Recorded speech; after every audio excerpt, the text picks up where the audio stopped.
So welcome to this podcast. We have Manoj Manjunath. Welcome, Manoj, who's the Director Sales and Tech Services at Avery. We're basically going to be zoning in on labels, and we're going to be looking of areas of interest that Avery specializes in, and some insights from Manoj, who has been with Avery for a couple of decades and hopefully will spotlight some trends in applications and some trends in technology. So first and foremost, thank you so much for doing this. I know you've flown down from Delhi especially for this. Thank you, Ramu, for the opportunity. It's wonderful feeling to be on this podcast and sharing Avery Dennison's views on the label industry. To put things straight, 2 decades of industry experience and about 6 years at Avery Dennison. I'm also curious to know, because I know you travel a lot, and as you were saying, almost 10 days in a month you're on, in with your bag across the country. What are the kind of conversations you're hearing with some of your partners who are label converters, number one? And number two is also, in that conversation, are you getting a sense of where the industry is heading into? In what direction is it? What is the vibe that you get? Because I think that will also, contextualize many things for us. See, let me take a step back and probably tell you where labels fit into the entire packaging ecosystem. So labels are a means of decorating a package, right? And it is more relatable to a rigid packaging than with a flexible packaging. The decoration of a rigid packaging can happen through a variety of technologies. Sure. Labels being just one of them. Yep. Just to give everyone a perspective, our understanding is that the global size for this decoration that happens on rigid packaging is close to about 75 billion square meters. Okay. It's a large number. Significant, yeah. I'm not talking about value here because COVID came in, we saw a lot of RM inflation, and it is not going to tell you how large the industry is because it's a momentary inflation in the RM prices, and you would not get a feel for the industry. But volume is a very fair barometer in which you can judge the size of the industry. Right. So that the entire decoration space itself is about 75 billion square meters globally. Pressure-sensitive labels, in which Avery Dennison operates, is a part of the decoration of rigid packaging. There are many alternating technologies that are still continuing to be available. Just to make a case in point, you still have technologies like wet glue. Of course. You have shrink sleeves.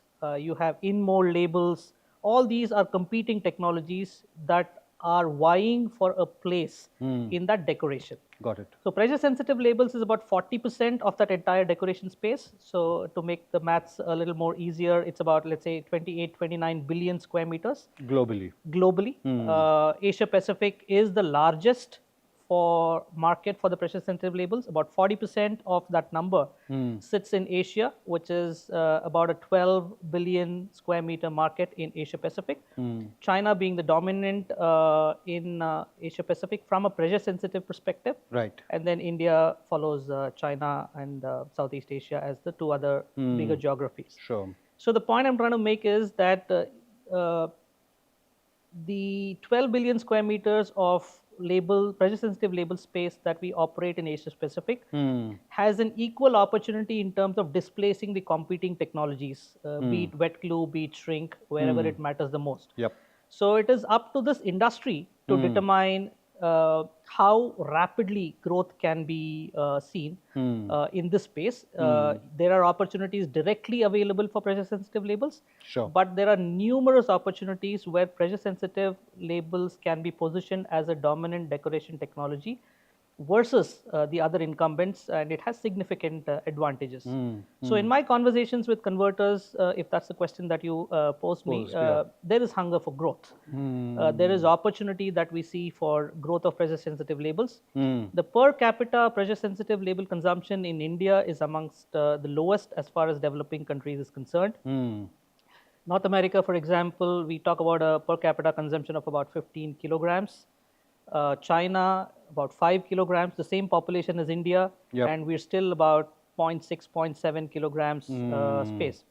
Of course, we respect that the markets are completely different. The end-use applications and the dynamics are completely different.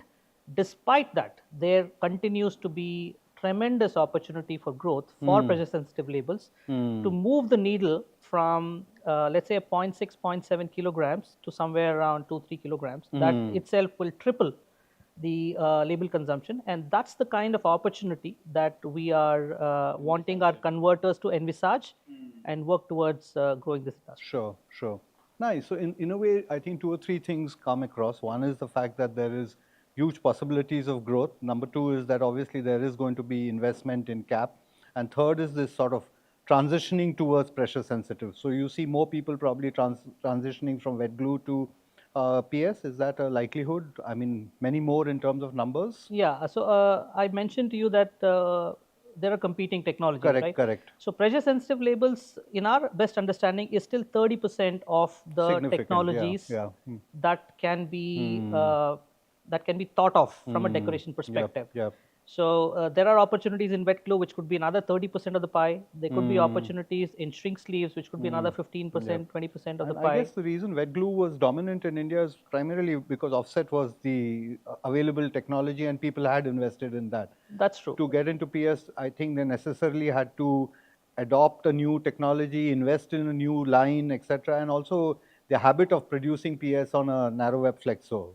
That's true. I think the industry shaped itself with the changing needs of Correct. manufacturing that Yep. we were going through. With wet glue, the industry couldn't boast of a large productivity gain, Yep. right? Yep. When True. you have a situation when you want to manufacture, let's say 150, 200 bottles per minute, or sometimes 500 bottles per minute, uh, labeling cannot be a bottleneck for you to get to that productivity gain. True. So that's where pressure sensitive labels came in. Yeah. It automated the label application process. Not a significant investment. Label applicators are today available at a reasonably lower price. That's true. And with that small investment, you're suddenly able to push your productivity to a large extent without any major changes in your manufacturing structure. Nice. So that was the trigger for pressure sensitive labels when it really catapulted in India. It's about, let's say, 10, 15 years ago. A decade ago. But we still believe there is room in the tier 2, tier 3 brands which continue to be on wet glue. The awareness for the operational efficiencies and the gains that the brands can see with a shift to pressure sensitive labels is something that we are wanting to encash on. And Sure. that's where I think we would continue to see the growth. Yep, yep. So in a way, it sort of dovetails nicely with what is happening in Noida with the facility where I think Avery Dennison has made the significant investment. It's 250 crores, and obviously, I think a couple of things are happening: reinforcing your position in India market, and obviously anticipating this growth, which some of the numbers to which you've alluded to. So, if you can give us a sense of what's happening in that factory, and what is the sort of messaging that one should extrapolate from the investment that Avery has done at that. Yeah, it's been 2 years or so now since the factory is operational now in Noida. Right. It was a relatively large size investment for Avery Dennison at that point of time. Reassuring the fact that we continue to be fairly confident about the industry growth. We've grown relatively well in the last 20 years in India. We continue to believe that this industry potentially can offer opportunities for 10+% growth in the years to come.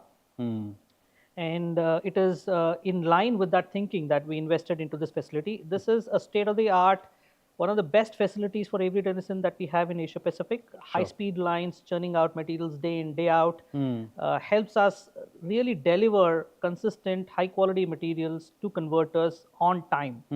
The pace of the industry is very fast. People need materials on time, and people need consistent, good quality materials. Yep.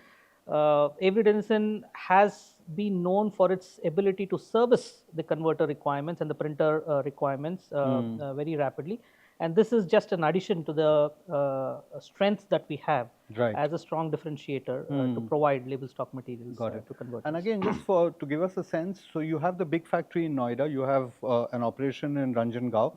In addition, what is the sort of hub and spoke model you have for outreach? Because obviously you're talking of an industry which is fairly fragmented and all over the country, right?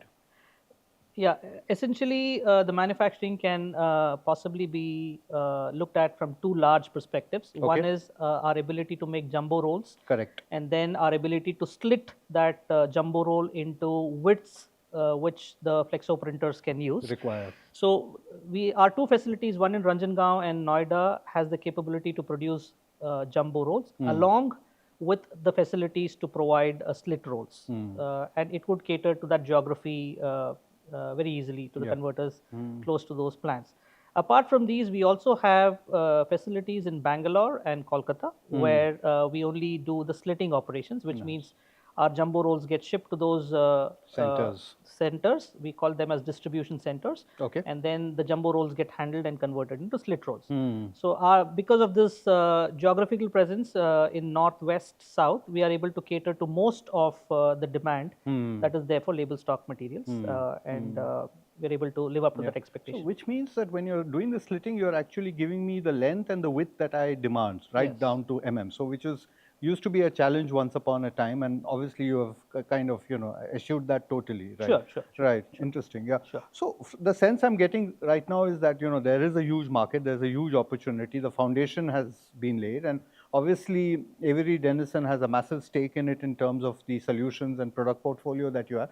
What are the kind of challenges that you see? Because obviously, I mean, one of the things that comes to me, which is a anecdotal challenge, is, what's happened in the alcobev space, for instance, an industry which traditionally used a lot, it was media dark, so they traditionally used a lot of labeling and monocartons, etc. They have kind of bypassed that whole thing. So that is the challenge. What are the typical challenges to prevent this gallop that you're talking of? See, label is an inherent part of packaging. Got it.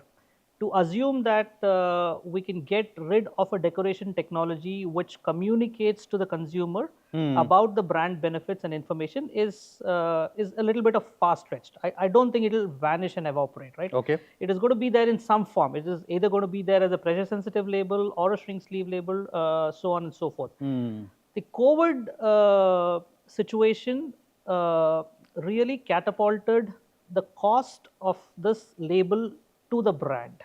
I see. Okay, we saw significant inflation in RMs and supply chain disruptions that happened at that point of time, which is now forcing many brands to optimize the spends on label materials. They cannot eliminate it, they want to optimize the spends. In that spirit of optimization, somewhere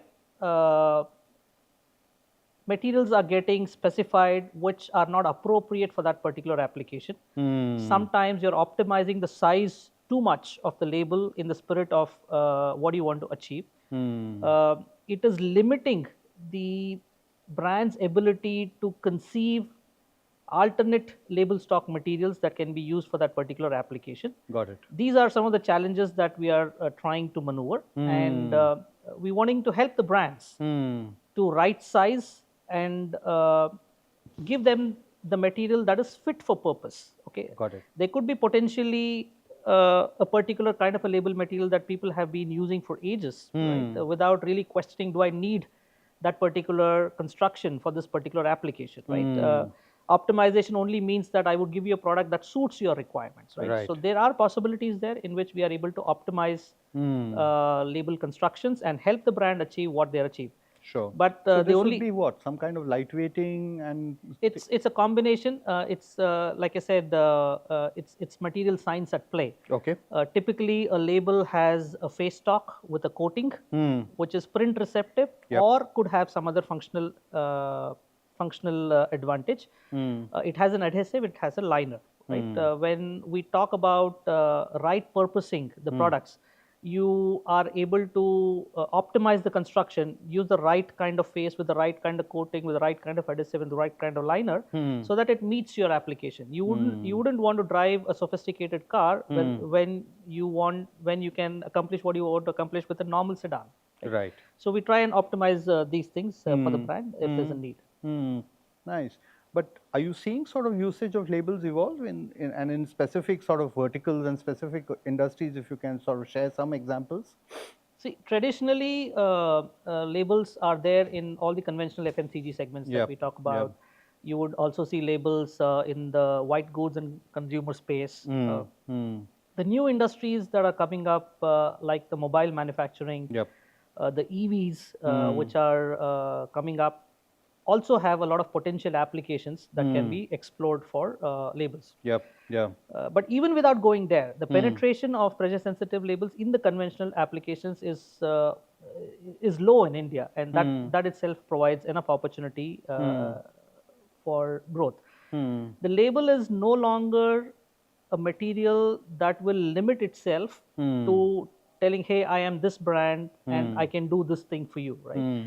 there's a lot of functionality that the label can help provide. And it is our endeavor to educate the brands about the possibilities of different functions that a label can bring in. And therefore, it is not merely seen as a static piece of paper or film on an object, or but a print collateral. it can do a lot more. That's true. It is a solution. It is a solution that we would want to go back to the industry with. Just Understood. material. So again, a couple of things that you shared. One is that the fact that the label space is this huge monster, to quote you, and the second is, unfortunately, there is this whole commoditization that's transpiring. So in terms of messaging, what is it that we as sort of stakeholders in this industry should be having? What kind of conversations, say, with the brand guys, with the brand managers, with the product designers, etc.? Because somewhere I think the whole commodity per unit, paise per unit cost is what the conversation unfortunately has got reduced to. And the fact that it has the potential and the capability to do so much more in terms of the value chain, in terms of the technology, in terms of the capabilities. So two questions really. What is it that we are not doing, which we should be doing, and how do we address it? So the challenge is not unique to this industry. I think everybody in an organization has a KPI to go behind, right? And that's what drives the actions that you do in your particular role. So is the case with our labels. The packaging teams that are in the brands are a little more familiar with what are the possibilities of the label, right? And they would design and specify a label potentially considering the total cost of operations of a label, right? It is just not the per square meter or per square inch cost. They would have evaluated potentially the productivity benefits, other functional benefits depending on the application that you're looking at, rather than just looking from a material to material perspective. That narrative and messaging slowly dies down as it gets executed within the organization. Right? The other teams may or may not have full visibility into what a label can do, and therefore it drives rapid commoditization. And potentially you're talking about a situation where you are under specifying a label in a particular application, and you would realize it that my factory is not able to churn out the products in the speed that used to before, because you change a simple label. You said it's of no significance. You change the specification, tweaked it, but it's going to hurt you in somewhere else. So the total cost of the label is probably a consideration for the brands to have versus just a simple square meter cost or a square inch cost. And our endeavor is to educate the brands and help them visualize the end-to-end decision-making process when they specify labels. Sometimes does this happen that you're so big an organization that there is a disconnect in terms of just the conversations that you're having in terms of pain points? So I'll just sort of flash back. I mean, I was watching some old documentaries, and it was about the great inventors that sort of came out of the US. And one of them that was sort of pointed out in that, I think it was a series of 12, and one of the great inventors was Stan Avery. And of course, this was, I think, maybe 100 years ago or 90 years ago. And he had invented the PS label at that time. And, the operation was shown, the factory, etc. And there's a short interview with the founder and inventor of the PS label. And he was asked why he did it. And he said that, I did it because there was a requirement in the community, and I wanted to take care of the need of the community. So sometimes, when I visit the huge behemoths and the huge factories and the multiple hierarchies, and obviously Avery has grown tremendously from that vision of what Stan Avery had. But sometimes I feel that this need of taking care of a community, that the community has a problem and I'll create a thing for it, and solving the problem of the community. Have we, because we've moved so much away from that, we tend to get into conversations where we over-engineer so much that the basics of labels have somewhere, got lost in this entire thing. Would that be a fair assessment? There are many people involved in this exercise of finalizing what form of decoration rigid packaging has to take. It starts with the designers who are designing the label for you. Their understanding of label materials, their understanding of print conversion is extremely important. Otherwise, whatever they do remains on a JPEG file or in a digital format. Correct. without lending itself to actual production. Right. So the awareness of what a label can do has to be complete in the ecosystem, Yep. starting from the designers who are the first point of contact for a label to find life, right? And then the brand managers and the brand owners, Yep. right? Yep. Their awareness about labels is also important. Equally. Otherwise, they would just assume what's coming their way as the best option for that particular situation. Right. And then there is this ecosystem of packaging professionals, converters, and stuff like that.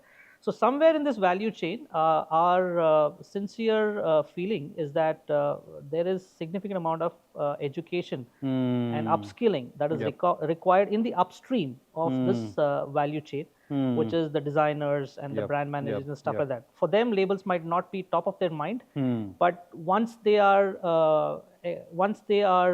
exposed to what a label can do, we're pretty sure that they'll find it fascinating, and we could come up with a lot of ideas to do so it. Constantly nudging people in that direction, is that what? Constantly nudging people in that direction, and put your vision into action is another strong behavior that we have in Avery Dennison. Sure. So most recently, we've come up with this facility in Pune, which is a co-working facility. It's called InsightX. Of course, yeah. The vision behind that is I cannot solve a problem by myself. Right? I would need the industry to come together and contribute towards solutions, right?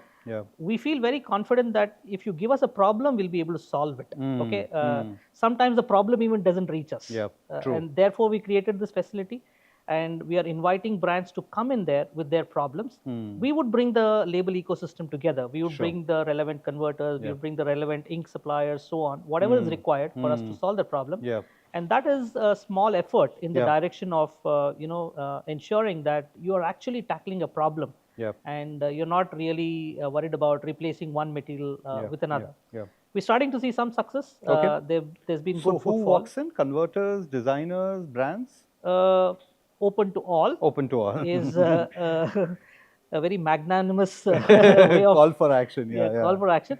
But we've seen brands take advantage of it, come and visit us. We've seen some designers come in there and do some workshops, help their teams get more educated on labels, and it's all in the right spirit of using the right materials. Sure. So I keep saying this, that is probably one of Avery's best kept secrets, and I think I shared that with you for basically 3 reasons. For me, it was a huge eye opener in terms of applications, because for me, labels was a very small item in the larger pie of what we do in terms of putting ink on any substrate, and it just sort of opened a whole new world for me, number one. Number two was also to see the actioning in real-time space, shelves and so on, and the third was demos. And in demos, I think, for example, there was this whole section to do with RFID, for instance, which again was a huge eye-opener, because again, you have people coming on stage and platforms, and they throw these jargons at you, RFID, AI, machine learning, but you actually saw actionable things happening on that. So if you can again share where in Pune it is, who's running the show for you guys, and typically how does the system works if you want to visit this? The InsightX is a part of our research facility that we have in Pune. We house it in the same campus as our manufacturing facility. We can share the details of an address for the people who are interested.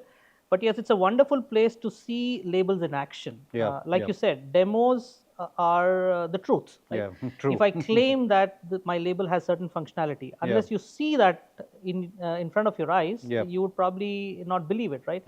So we've developed some very unique applications with functionalities like can the labels get washed off in certain situations if the brand needs it, right? Can the labels be removed easily? It should stay on the bottle for as long as it is required, but it should also come off very easily when the consumer wants to get rid of it. How many times have you gone to, let's say, a lifestyle store, bought the most expensive crockery, found labels on it, which you and can't you peel. struggle to peel it off, right? It's the wrong use of the label. Right.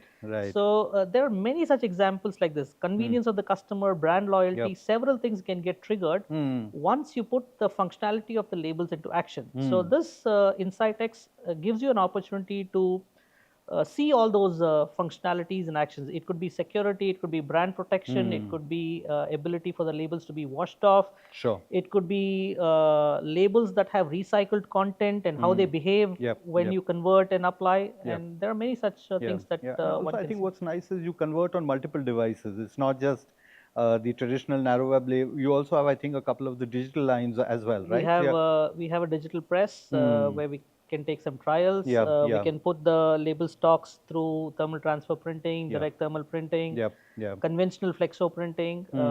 We try and mimic as much as possible what the Correct. industry would ultimately Require, want to do. No, I think it's fascinating. And as I sort of implore more people to sort of visit the site because I think it's just fantastic.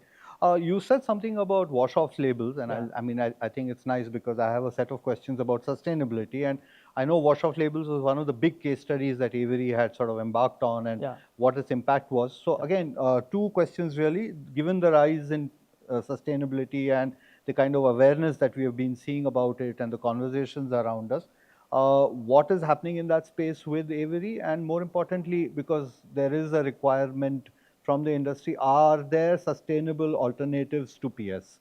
Yeah. So we have a very simple way of looking at sustainability in Avery Dennison. We typically look at it in three large buckets. Okay. What can we do from a material perspective in the line of sustainability? How can we run our plants and operations differently so that it is sustainable in the long run? Okay. And what impact can we create to the communities that are living close by? So these are the three broad principles on which any action to sustainability is rallied within Avery Dennison. On the material side of things, there are many opportunities that we typically feel confident about where labels can continue to contribute. We could potentially have responsible sourcing for our label raw materials, which means that we buy from suppliers who are environmentally conscious, who are FSC certified, who make sure that there is no deforestation happening as the paper and pulp and other things get produced. We could also embark on a journey where the labels are designed for reuse. For example, the wash-off example that we just gave. The label comes off and a new label can be applied, and the bottle is intact. You don't need to use a new virgin glass bottle. You can just reuse the same glass bottle. It saves you money from a brand perspective, and it also makes sure that you're contributing towards your carbon footprint. There are opportunities where the label materials can have recycled content. Okay, the filmic labels that we are speaking about, typically PP labels or PET labels, can have recycled content into them to the tune of 15-30%, so that the use of virgin plastics get reduced in that situation. And we have programs that will help recycle the label materials. So if you typically look about a pressure sensitive label material, 40% of the mass of the label is coming from the liner. Correct. And the liner is left after the application of the label at the manufacturing facility, right? Correct. It's the spent liner. And this is creating a lot of waves in the industry on, 40% of what you supply is again gone unutilized. So we've been working on this stuff across geographies, and in India we have a very active liner recycling program. Okay. Where we give the brand the assurance that you give us the liner back, we will use it responsibly. Okay. And recycle the liner so that we can make down-gauged materials like tissues or some other products, so that it's just not going to a landfill and it's getting used somewhere. So these are the four different areas in which, from a material side, we can contribute very, very strongly. Sure. Our manufacturing and operations, you can understand that if an organization is growing 10% year on year, we have our energy targets and other manufacturing targets, which are about which limits itself to what energy that I spent 5-7 years ago. So you go on one side, you're growing the business. On the other side, you're really limiting the amount of energy that you want to invest in operations. So there are several initiatives on the manufacturing and operations. How successful is the liner recollection system in India? Is it sort of taken off? It's a struggle. It's a struggle. we've had several awareness sessions for the brands and stuff like that. We don't have as many brands onboarded as we would like to feel, but it's a beautiful program. I think Correct. the brands can take advantage of this one. They can approach us, and we can ensure that Sure. the liner Right. is. Just curious to know, is the cost of recycle slightly more than virgin in that sense? How does it play in the actual application area? Depends on the threshold. Threshold, yeah. See, post-consumer waste availability of PET is fairly easy Correct. in India, because Yes. over the years there's an established collection mechanism, so on and so forth, and you have good quality PET recyclate available in the market. It's Yep. not true for PP. Yep. It's not true for other products that go it, right? So it's there's no straightforward answer. But we believe that up to 10-15% we should Be able to capture. be able to absorb the costs. Beyond that, it might become a surcharge. There's an upcharge that we would. Again, curious to know, because I mean, you did mention that in addition to your materials team, in addition to your sales team, in addition to your tech support team, there's also a team that's sort of hand-holding with brands. Yeah. Again, curious to know what is the role of that particular team, and is it sort of new product developments? Is it new projects? Is it sometimes is it also to do with the sustainability quotient? And again, what kind of features are there which are attached to that particular program, project, whatever? Yeah, combination of everything is what I would say. Right. Right. Uh, the teams that work with the brands more closely are referred to as segment development teams for us. Segment development, okay. They work on business continuity initiatives. They work on recommendation of new substrates whenever there's a new launch that the brand is envisaging. They work they work on positioning PSL as the technology of choice. Okay. Pressure sensitive labels is the most versatile decoration technology that is available for the brands when you compare with the incumbents. Sometimes because the shape of the bottle is a little different versus what is comfortable for a pressure sensitive label, people make a choice of using an alternate technology. But through interaction with our teams in segment development, we can see what is the best way to position pressure sensitive label, because it is the most versatile material that is available for decoration. It can stick to glass, cartons, any kind of plastic material. It can work in service temperatures from -5 to plus 150, 160 degrees centigrade. There are. I mean, there innumerable are boxes it ticks. Yeah. It ticks several boxes. Yeah, yeah. So these teams largely promote the use of pressure sensitive labels by either optimizing the current substrates or helping the brands decide on a new substrate when the brand is moved. Yeah, and I'm also curious to know, is it also just the mainstream big brands, or you're also looking at regional brands, startups, some of these guys who are operating in e-commerce? Because we're also seeing greater degree of flexibility. So it obviously means different mindset in terms of, SKUs and inventory and all those other things. Yeah, there's only so much we can do as an organization, of course, with yeah. Limited feet on the ground and stuff like that, right? Right. So our goal is to educate our converters, and we believe, of course, the print partners have tremendous relationships with all the brands. Of course. But their reach, we believe, is far more superior than ours when it comes to tier 2 and tier 3 brands. They know the mom and pop organizations in and around where they live. They are able to spot opportunities for conversion. And once they are empowered with enough information, they are able to bring home the business. And that's how we collaborate with most of the converters. While our segment development teams would like to do everything they can, but many times the mind space is mostly towards the larger brands that we talk about.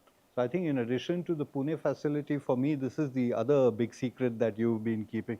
Okay, again, just curious to understand this, because, every time one attends a label conference or a label presentation, there are these 5 or 6 terminologies which are sort of, one is personalization, one is premiumization, customer connect, customer convenience, connected packaging, and of course, SKUs and shorter product life cycles. Again, just curious to know, these are sort of the 6 catchwords. Your response to these 6 catchwords and how Avery is sort of, responding to all of this? These are the most important trends that Right. we would potentially see in the future. Hmm. Who does not want personalization, right? I Right. always want to be treated special, like the way you're treating me today, right? Right.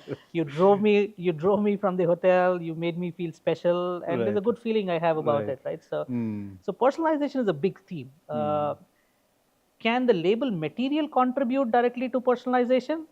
The answer is probably not. Hmm. Uh, it is the combination of the label material and the print that happens on the label Right. that makes it extremely friendly towards personalization, right? Hmm. And that's where I think collaboration with our print partners becomes so important as we want to capitalize on this trend of personalization. Got it. Digital printing and hybrid printing are most likely the print technologies that will come into action when you want to drive this uh, when you want to drive solutions that can help you answer the personalization requirements. Sure. Sure. Right, connected packaging is another big theme. Packaging is becoming very smart. When you integrate labels with technologies like NFC and RFID, suddenly the label is able to deliver a lot more than what it used to before. It can help you run customer loyalty programs. Yep.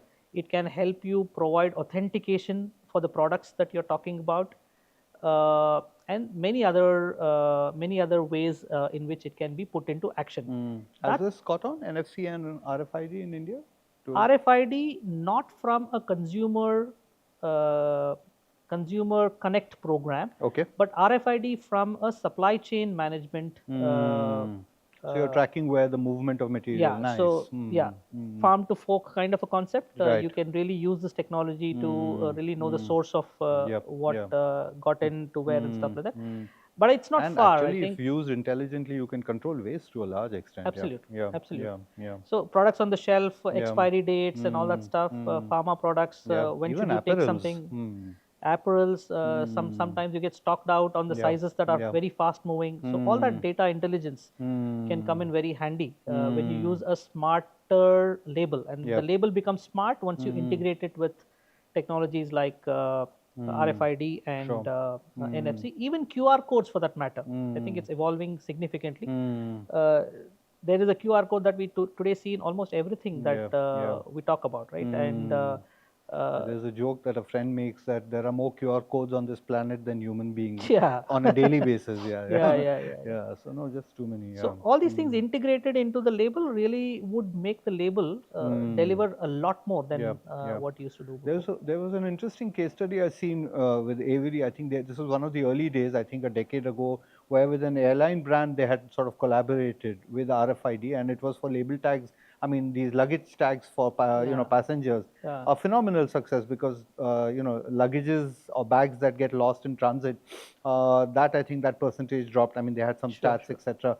But is there something like that where you have a tangible thing between an RFID determining P&L for an organization? Absolutely. I think all these supply chain interventions that we are doing with RFID is at the end of the day going to save something for the organization, either making goods available where it should be available appropriately, or destocking on goods that are aging. That will automatically contribute to your P&L case. Absolutely. RFID right now we are seeing an evolution. It's largely used in the apparel space. Of course. In the last 7 to 10 years, typically you would walk into a Decathlon store, or you would walk into, if you travel outside India, into a Walmart or a Tesco, and you would typically see almost all the tags having RFID, so that inventory tracking and other things become easier. We're seeing a penetration of RFID in the non-apparel space increasing rapidly over the last 2-3 years. It could be general retail or industrial applications where this is trying to find some use. All your fast tags is RFID now. All your entry exit points in your apartment buildings is RFID. These are applications which were almost non-existent about 2-3 years before. And there could be several more that will come up. Is FastTag and Avery baby? No, we play in that space. You do. There are competitors. That would be a great project to have in your And again, in terms of tamper evident, is there something, because again, we were part of some initiative, which was a Government of India thing where we were eavesdropping literally, and you realize the numbers are staggering in terms of what's happening, so yeah. Counterfeiting is a big challenge. Yes. It's a big industry Yep, problem. yep, And yep. there are billions of dollars companies are losing because of fake products. Yep, yep. The challenge in counterfeiting is the industry's demand to provide a solution with no digital trigger, right? How many times will you scan a QR code just to authenticate a product, right?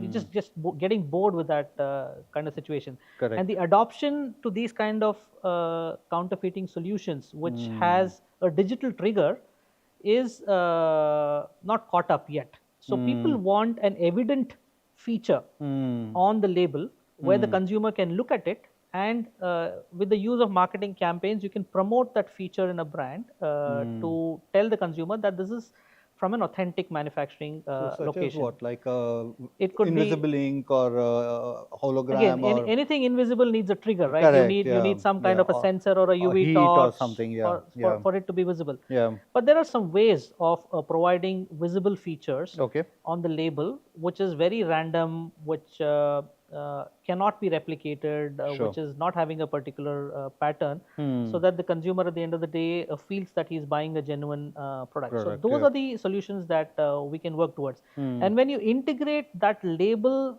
advantage that you're able to provide to counterfeiting with the print advantage, this is like Sone Pe Suhaga, right? Then there is a lot of features that can be available for audits, for other things, and the brand can really feel comfortable that Yep. they have a secure product in place. So, And this is doable on a sort of regular narrow web flexo 6-color again, inline, yeah. the more complex printing that you have, the more complex features that You can build. integrate into With a the whole simple thing. flexo, you can build a few things, but when you have hybrids and digitals, then your ability to provide a complex solution increases. Yeah, yeah. And here the onus is on who? On the converter or on Avery's ability to support the material? The onus starts with the brand coming in with a need. Right. And Sometimes of course, the brand don't want to talk about counterfeiting because they feel that I don't want to be known in the industry that my brand is getting counterfeited. Sure, So that openness and willingness for the brand to come forward and tell them that hey, I have a counterfeiting problem in this segment and application. Can you help solve that? Is the first trigger. And then the converters have a role to play on how complex of a solution they are able to offer without a significant spike in the price of the label. And there the converters, print technologies, our ability to provide the right materials comes into play. And together, us and the print partners in 8 out of 10 cases are able to provide solutions which the brand goes away happy with. Yeah, makes sense, yeah. Okay, I have 3 or 4 questions now which come from people. We sort of notified a few of our supporters, readers, what have you, and asked them, we told them that Manoj Manjunath is going to be in our studio. And so a few questions that have come in from the industry and people who know you and Avery Dennison. The first question is that, of course, Avery Dennison works with a lot of the quote unquote big converters. What are you doing to support the small and mid-sized converters who find investment in precisely some of the things we've been discussing over the last few minutes challenging? What is Avery doing for players in that segment? Do we rally behind big print partners? It's a difficult question to answer, honestly, right? They are strong partners for us. They provide us with the volumes that we need for growth. They've been with us for several years, and they are important members of the value chain. So we have a huge regard and respect for the large converters. That does not mean that our ability to work with smaller converters is very limited. The challenge that we feel that the small converters have is their understanding about the pressure sensitive label space. They are making an investment, but do they know the practical ways of calculating the return on investment that they are making? Are they fully up to speed with what a label can do? Are they fully up to speed on what applications that they can explore? If the intent is to just shift business from one converter to the other, it will not serve the purpose, right? The entire industry has to work towards creating newer applications. I just told you that 30% is what the penetration of pressure sensitive labels is. Correct. There's so much more opportunity available, for which we facilitate a lot of product awareness sessions. The facility that you said in Pune regularly runs a 3-day workshop. I see. Okay. Where the converters can send in their operators, and the operators get trained on how do I use my material effectively on the line. Their sales people come in to understand what is the possibilities with pressure sensitive labels. And this is a significant investment that we are doing from a size. We take batches of 10, 15 people, not more than that. Nice. We run, let's say, 2 sessions in a month, all through the year, about 24 sessions in a year, where the smaller converters can take the advantage of participating in it, no fee basis. Come in, sit down, listen what's possible, look at the labels in action, then make an informed decision. This is our best give back to the industry, to the industry.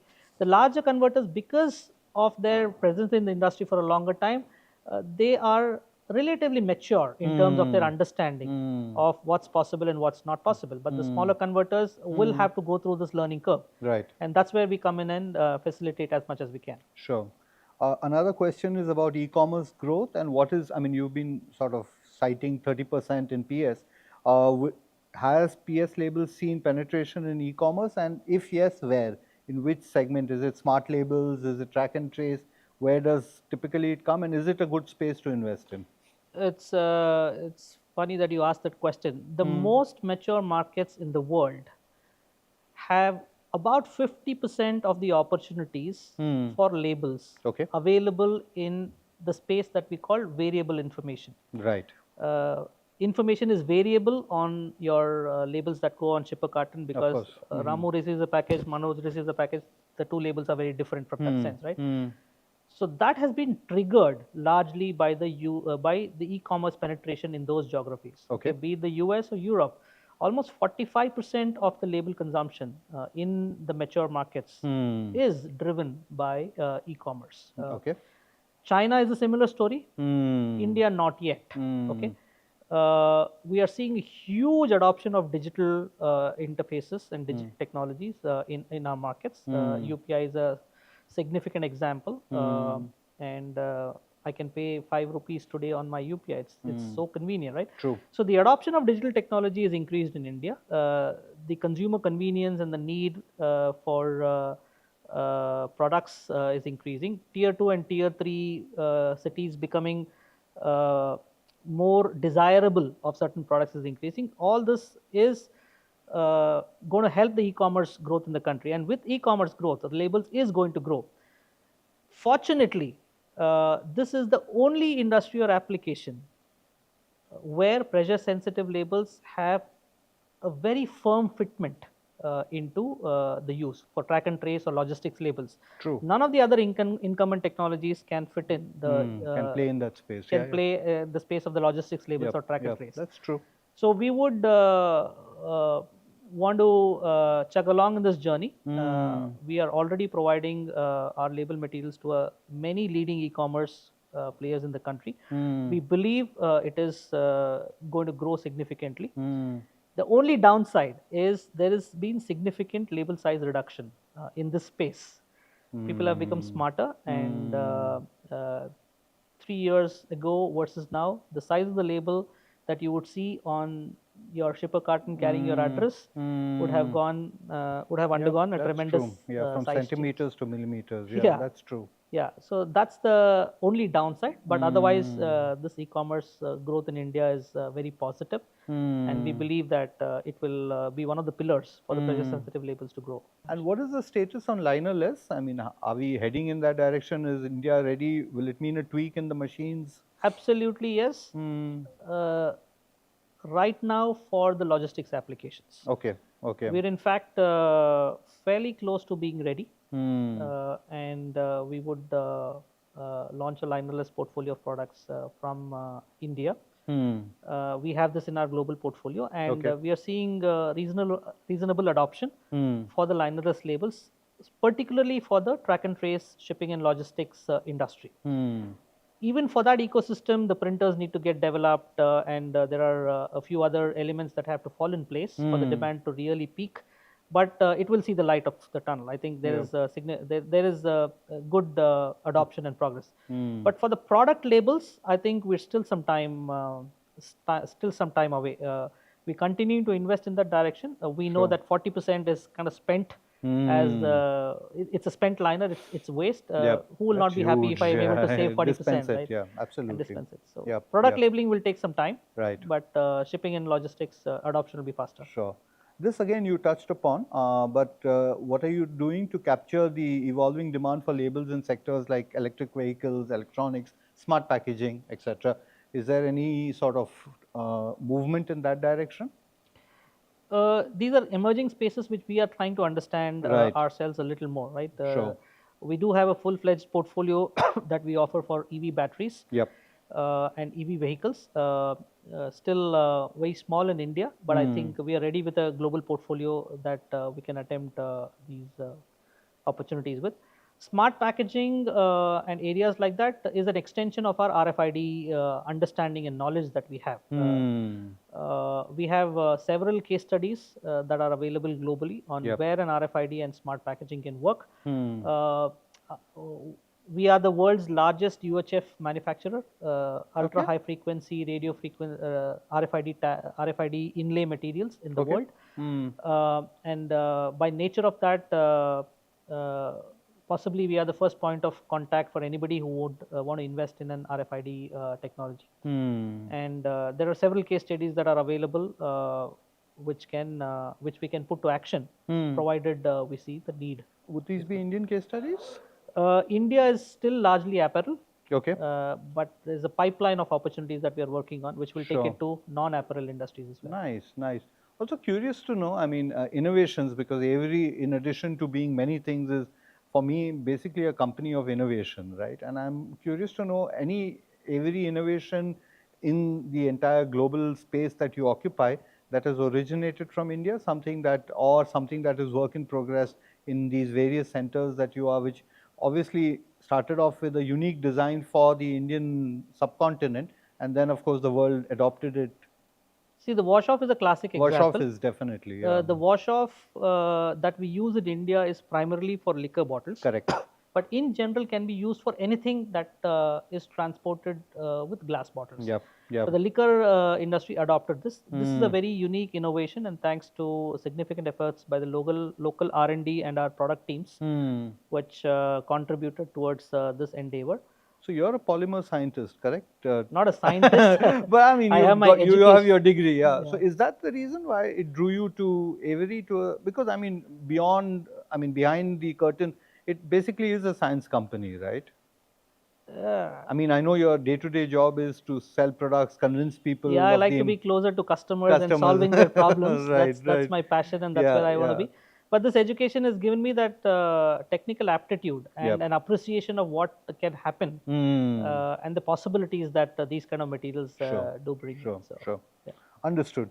All right, one final question. I mean, if we are having this podcast, say 25 years from now, and in our respective wheelchairs, then where do you see Avery Dennison in India? I mean, just a fancy sort of thing. I mean, your future forecast of where this industry is, where labels will be, where Avery will be, something that you can think of. It can be out of the box as well. Yeah. Like I said, there is a lot of room for adoption of resistance labels. The number 0.6, 0.7 kilograms, if we can move the needle for it to become 3, 4, 5 kilograms, then I think it is creating a lot of employment opportunities. It is creating a lot of opportunities for the business to mushroom. And that's one thing that I think I'd be very happy to see sitting in my wheelchair 25 years down the line, that this industry has really become twice or thrice of what it is today. Right. And I'd love to see labels being used for what it is intended to be, right? Which would be? Only 5% of the labels that is used today is capitalizing on the functional performance that the labels can do, right? That's true. You use the same label on your retail where you store cold products, right? Freezers and other things. Yep. The same label you use on your shampoo bottles and other things. Yep. But people should know that for my label to perform differently in a freezer, it has to use a special kind of an adhesive. And you cannot work with the general purpose adhesive to give you that application. And sometimes if you don't use the right product, then the label does not function. The label peels off, the label gets off the product, and you're suddenly starting to doubt whether this technology is the right one or not. Yeah. So the understanding of the industry and their ability of the industry to use the labels for the right performance is something that will make us really happy. We are putting in a lot of efforts in that direction, that the functional component of labels has to be very understood. And from a 5% contribution today, if it is 25-30%, we would have really shown the brands and other people on how the functionality can help solve problems. Got it. And that solution is what will make it interesting. Which sort of resonates with what your founder Stan Avery says, solving problems. Yes. Yeah. All right. We will make things possible. You'll make things possible. Yeah. All right. Lovely. Okay, so that was Manoj Manjunath, Director of Sales and Tech Services at Avery Dennison. Thank you very much for sharing your thoughts on labels and putting a lot of things into perspective. I think the little nuts and bolts, or rather the adhesives and the liners into perspective, was greatly sort of advantageous to all of us. So thank you for doing that. For many more such conversations, please subscribe to our YouTube channel and you can follow us on social media. Thank you so much.